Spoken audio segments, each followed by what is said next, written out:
Hello friends, myself Advocate Deepika.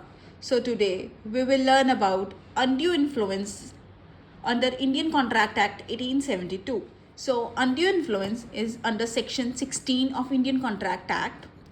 A contract is said to be induced by undue influence where the relations subsisting between the parties are such that one of the parties is in a position to dominate the will of the other and uses that position to obtain an unfair advantage over the other.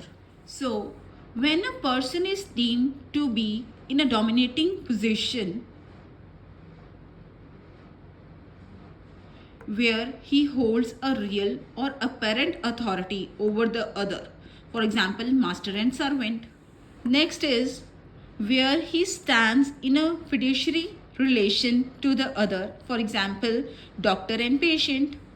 Next is where he makes a contract with a person whose mental capacity is temporarily or permanently affected by reason of age, illness, or mental or bodily distress. Note that the burden of proving that the contract was not induced by undue influence shall lie upon the person is in a position to dominate the will of the other. So next is what will be the effect if the consent is caused by undue influence?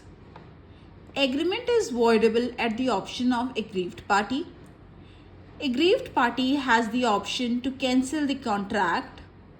If the aggrieved party decides to cancel the contract, he must return all the benefits received by such person. There is one example.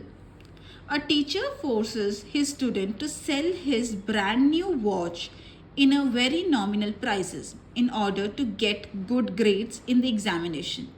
In this situation, the consent of the student is affected by the undue influence. There is presumption of undue influence in the following relationship.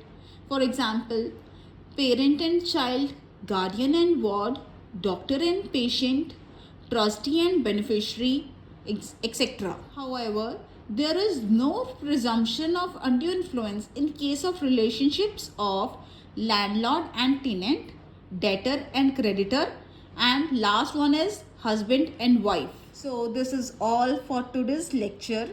Today we have learned about undue influence under Indian Contract Act 1872.